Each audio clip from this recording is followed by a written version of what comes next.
Ok, llegó la hora de crear nuestro proyecto con Spring Boot. Aquí vamos a entrar al Spring Initializer.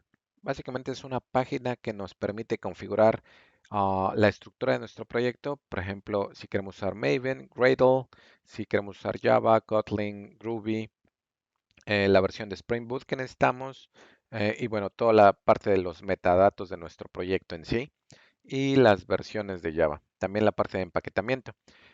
Y del lado derecho podríamos agregar dependencias que quisiéramos agregar. En este caso nosotros vamos a ir con Gradle, Java, si Spring Boot está bien esa versión, vamos a crear una aplicación demo que sea un jar y Java 11. Para los que no han usado Spring Boot, la verdad es que tiene muchas librerías que son que resuelven muchos de los problemas. En este caso vamos a usar Spring Web para poder desplegar REST Services. También vamos a desplegar la de JPA para poder conectarnos a la base de datos. Y vamos a agregar finalmente la de Actuator para que nos dé métricas de la máquina virtual. Eso va a ser más que suficiente. Tienen dos opciones. Una, bueno, dejen cambio aquí al modo oscuro. Tienen la opción de generar el proyecto y descargarlo, o también tienen la opción de ver el contenido sin descargarlo aún. En nuestro caso, lo que vamos a hacer es descargarlo para poder jugar con él y modificarlo.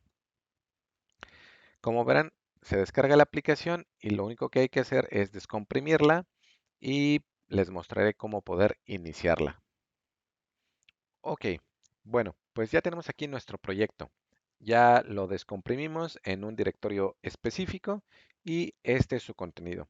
Al principio toma un poco de tiempo para que su entorno de desarrollo pueda descargar las dependencias requeridas, etcétera, etcétera. Pero no se preocupen, debe ser algo de unos minutos. Pueden ver que tenemos aquí Gradle y este es el wrapper tal cual. Entonces, una vez instalado Java, que es lo que necesitamos, Gradle puede correr con básicamente esto. No necesitamos instalarlo en su sistema operativo. Aquí tenemos la parte del código fuente. Si ven es una estructura conocida. Aquí pueden ver el código que tiene como que de ejemplo. Es una aplicación Spring Boot con la anotación y bueno, poderla ejecutar. La parte de los resources, que es aquí donde pasa toda la magia. Spring Boot se caracteriza por ofrecer mucha funcionalidad que lo único que necesitamos hacer es configurarla a través de propiedades, ya sea en el properties o puede ser en un archivo también YAML. Ahí es en base a su preferencia. Tiene una parte de pruebas, solamente algo muy básico para saber que la aplicación levantó y eso es todo. Ok, con eso en mente vamos a ejecutarla. Vamos a usar el Gradle wrapper y vamos a compilar el proyecto. Algo que me gustaría mencionar es, originalmente en la aplicación definimos ciertas dependencias que eran el Spring Web, Actuator y bueno, la parte de test va por default. Agregamos también la parte de los Spring Boot Starter Data, JPA. Esto es para conectarse a una base de datos. Si ustedes no tienen nada de configuración en su application.properties, puede que tengan problemas al levantar la aplicación porque esta dependencia está esperando de que tengan alguna configuración para base de datos. Lo único que hicimos para poder levantar la aplicación al momento es comentar esa dependencia y como ven compila sin ningún problema. Ya que tengamos configurada nuestra instancia de base de datos, vamos a poder agregar la configuración Spring Boot y levantarla tal cual. Pero por el momento vamos a hacer boot run para levantar la aplicación. Ok, aquí como ven ya levantó nuestra aplicación. No tenemos ningún endpoint definido hasta el momento por nosotros, pero como agregamos la dependencia de Actuator, Actuator expone un endpoint tal cual. Entonces lo que podemos hacer es usar curl para acceder a esa parte con diagonal actuator. Y este es el contenido. Si ven, expone, por ejemplo, información de la salud del proyecto y diferentes atributos que la verdad es que son muy, muy importantes. Conforme vayamos agregando más funcionalidad, esto va a exponer cosas muy, muy útiles. Otra forma que podemos usar para validar que nuestra aplicación esté funcionando es ocupar un explorador web y usar el puerto 8080 para entrar. La única complejidad es que en nuestro caso estamos usando WSL, es decir, es como una máquina virtual dentro de Windows. Para poder entrar a este servidor HTTP que levanta Spring Boot, lo que tendríamos es que configurar nuestro firewall en Windows para permitir el acceso al WSL, ese es uno, y la otra es necesitamos acceder mediante la IP de nuestra máquina virtual. En este caso lo podemos hacer así. Esta es nuestra IP y bueno, estamos usando el actuator como tal y si ven tenemos acceso a la información. Ok, el servidor está arriba. Entonces, ahora sí, vamos a la siguiente parte. Ya tenemos nuestra aplicación, ya está usando Spring Boot, ya está levantando, ya podemos ver el contenido en el browser. Lo siguiente es precisamente integrar la conexión a base de datos de Spring Boot. Para ello vamos a requerir una base de datos. Ustedes pueden tener una local o alguna levantada en algún servidor remoto. Para este caso vamos a hacerlo local. Y algo importante también es que como no quiero instalar la base de datos tal cual en mi máquina, vamos a usar Docker para levantar una instancia de MySQL. Pueden ir a la página de Docker Hub para buscar diferentes bases de datos y pueden encontrar la información de, por ejemplo, MySQL, qué versiones soporta, cuáles son los parámetros requeridos, etcétera, etcétera. En este caso, este es el comando. Docker run "-p" para indicarle el mapeo de puertos que vamos a ocupar.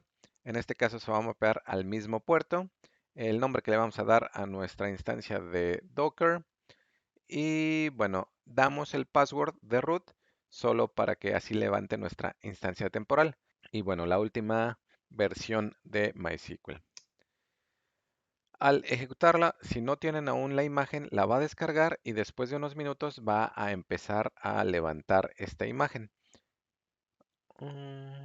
Ok, aquí ya está levantada la imagen y pueden ver el puerto por el cual nos vamos a conectar. Lo siguiente va a ser crear una base de datos que es la cual vamos a ocupar. Aquí ya tengo yo los comandos que vamos a usar, pero primero vamos a conectarnos. Para ello vamos a abrir nuestro cliente. Aquí está levantando nuestro cliente y ya lo tenemos. De este lado pueden ver el icono de crear nueva conexión. Al crear nueva conexión les va a pedir de qué base de datos estamos hablando y descargar el driver requerido. En este caso para MySQL necesitamos inicializar la conexión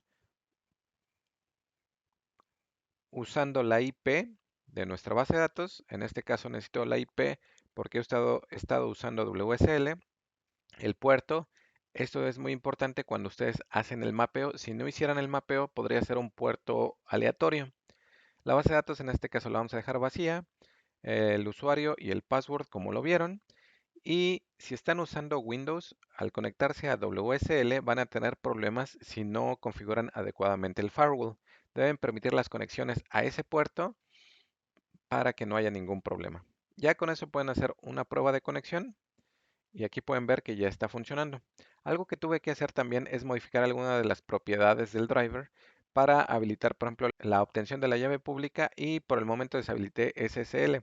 Esas no son recomendaciones para producción o para un ambiente formal quizá de desarrollo, pero bueno, para esta prueba rápida no hay ningún problema. Ya con eso, el siguiente paso es conectarnos y podemos abrir un script para interactuar con la base de datos. Vamos a copiar todas las instrucciones que tengo aquí para poder ejecutarlas todas una a una. creamos una base de datos de ejemplo, creamos un usuario con el password que vamos a ocupar y bueno, le damos los permisos necesarios. Ok,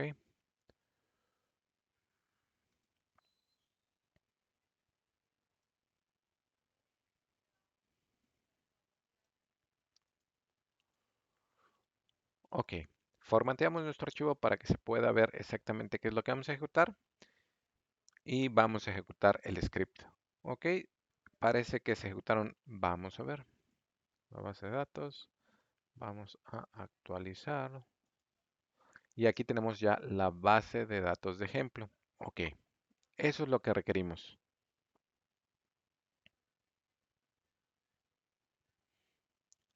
Ahora dentro de nuestros usuarios pueden ver que también tenemos el usuario Spring User. Entonces ya tenemos todo lo requerido para poder establecer la conexión desde Spring Boot. Algo que podríamos hacer es tratar de conectarnos con este usuario y este password a la misma base de datos solo para que validen que todo está funcional. Entonces vamos a darle aquí crear nuevo, MySQL. Vamos a darle la misma IP. Bueno, de hecho vamos a clonarla nada más para que sea más rápido.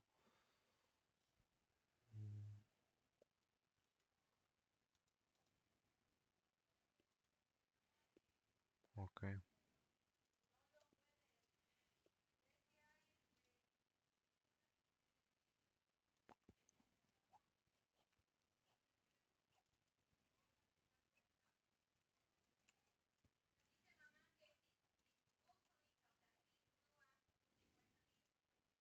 ok. Y como ven, aquí tenemos la conexión probada con el nuevo usuario Spring User y con el password adecuado. Entonces ya está todo funcional. Vamos a renombrar esta parte para que no nos confundamos. Ok, listo. Ya tenemos todo lo necesario. Ok, una vez creada la base de datos y el usuario adecuado, ahora podemos movernos a la parte de Spring Boot y configurar la aplicación de la forma adecuada. Aquí, si recuerdan, habíamos comentado nuestras dependencias de JPA y de MySQL porque no nos permitía levantar la aplicación. Eso es porque automáticamente está tratando de conectarse y no le estamos dando la información a dónde conectarse. Salvamos los cambios aquí en el build.gradle y ahora en el application.properties es donde vamos a agregar la configuración de la base de datos. En este caso, esta instrucción le dice a Spring Boot que podremos conectarnos y hacer cambios en todo el esquema de la base de datos. No es bueno para desarrollo porque nos da mucha flexibilidad, pero para producción no deberían de ocupar esto. La alternativa es none en producción. Una vez que ya todo esté creado, ya nada más vamos a conectarnos y a escribir información o leer información, pero sin modificar los esquemas. En cuanto a la conexión, aquí es donde vamos a proveer cómo conectarnos y a qué base de datos.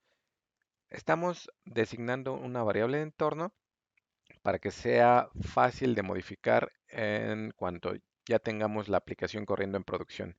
En caso de que no esté esa variable definida, se va a conectar al localhost. El usuario es el que creamos con su password y el driver específico. Ahora, si quisieran más detalles de qué es lo que pasa a nivel de SQL, podrían habilitar esta propiedad. Por el momento vamos a deshabilitarla, pero solo para que sepan. Ok, y vamos a hacer una prueba. Está corriendo nuestra base de datos y vamos a hacer Gradle boot run.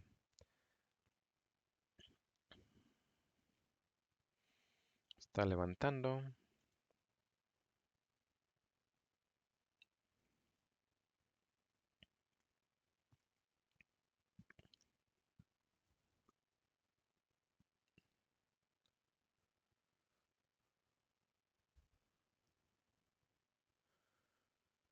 Y parece que levantó.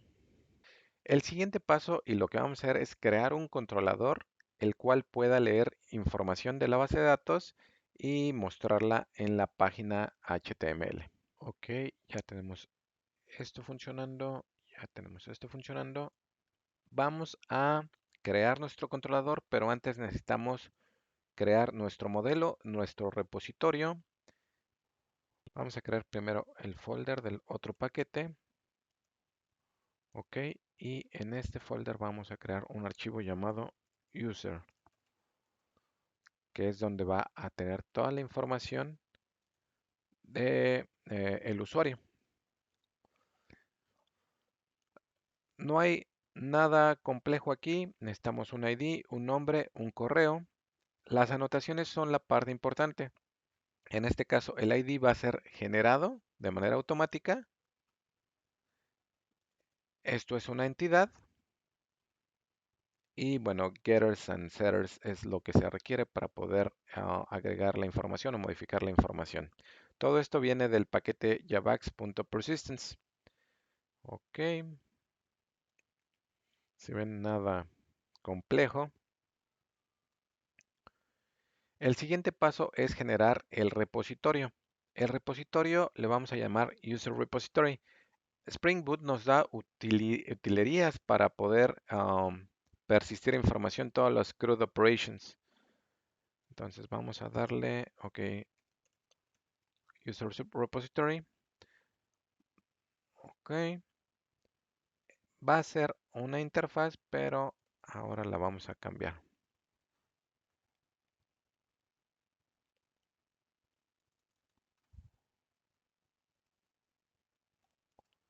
Ok, y automáticamente Spring Boot generará la mayoría de los métodos que se requieren como para persistir, para leer, etcétera, etcétera, a menos que necesitemos generar algo muy específico, por ejemplo, algún find by, podríamos definirlo aquí. Ahora, el último paso es generar nuestro controlador. Le vamos a llamar main controller y también lo vamos a agregar aquí por facilidad nada más. Ok, ya tenemos nuestro controlador. Vamos a agregar el código necesario. La anotación de controller. El request mapping es para decirle en qué path, en qué ruta va a poder entrar para posteriormente usar el método add. Este va a ser un método post. Y lo que va a hacer es obtener el nombre, el correo desde el método post y persistirlo creando un usuario nuevo y en el repositorio usar el método save, como les mencioné. Ok, como ven aquí ya tenemos un método post que nos permite agregar nuevos usuarios y también tenemos un método get all que va a regresar todos los usuarios que existen. Ok, ya tenemos todo. Tenemos nuestra aplicación principal anotada con Spring Boot Application, el controlador, como lo ven aquí, el repositorio y la entidad. Algo que deben de tener muy en cuenta es que las clases de controlador, entidades o repositorios deben de estar ya sea en el mismo paquete que la aplicación principal o en algún subpaquete, como en este caso. Si no, Spring Boot no va a poder explorar ellas y levantar los servicios adecuados. Entonces, ahora vamos a levantar nuestra aplicación. Ay, creo que me excedí.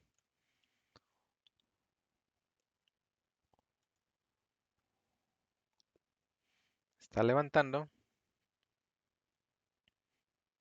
En este punto se está conectando a la base de datos y la aplicación fue iniciada en 21 segundos, como pueden ver aquí. Ok. Ahora les voy a mostrar qué es lo que pasa en el explorador web.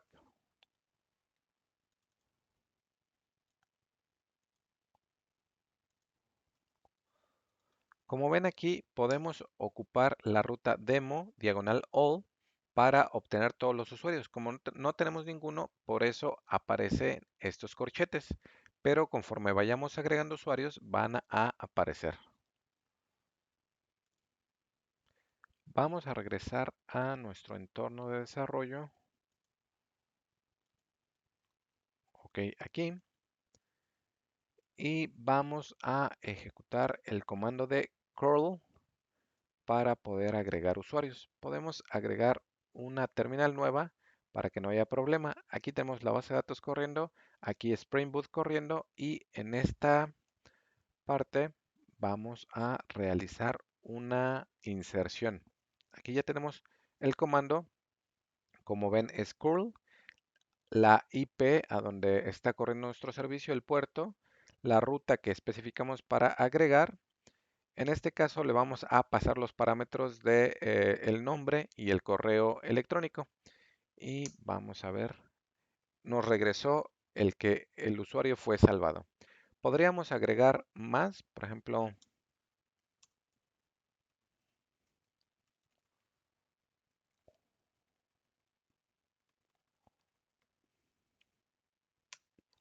y salvado también.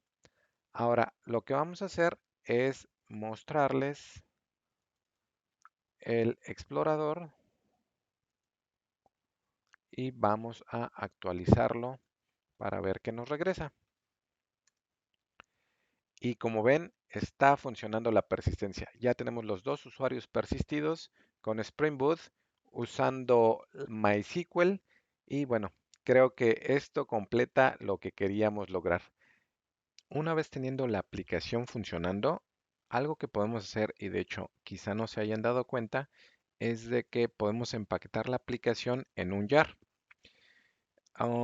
Cuando levantaron la aplicación con boot run, se generó esta carpeta. Dentro de ella tenemos la parte de libs y aquí es donde se empaqueta nuestra aplicación como un jar. Entonces, como les mencioné, podemos hacer Gradle boot run. Eso levantará la aplicación y generará todo ese contenido. Perdón, Gradle W. Compila, empaqueta, etcétera, etcétera, y levanta la aplicación, como lo hemos visto hasta el momento. Ahorita la vamos a dejar levantar nada más para que vean. Carga toda la parte de base de datos, se conecta el driver y después de unos segundos va a decir que la aplicación levantó. Ok, como ven aquí, ya está funcionando en 23 segundos. Ahora, la otra es con build. Algo importante es que el test que tiene configurado por default, si habilitan la base de datos, el test lo único que hace es verificar que la aplicación levante. Si su base de datos no está funcional, la aplicación no va a levantar y el test va a fallar. Ok, con esto, al generar estos archivos, como ven aquí, fueron generados hace un segundo, podríamos correr la aplicación solamente con java-jar y el nombre del jar que vamos a correr. El que dice plain no contiene todas las dependencias. El que no trae la parte de plain contiene todas las dependencias como el driver, toda la parte de Spring Boot, etcétera, etcétera. Vamos a correr ese para que vean cómo funciona.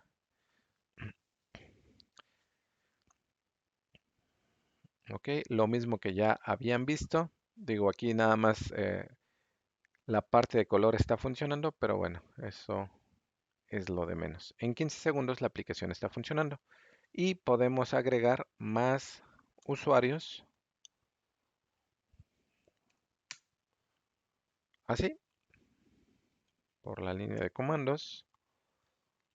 Entonces está funcional. Bueno, esperemos les haya gustado y sigan disfrutando.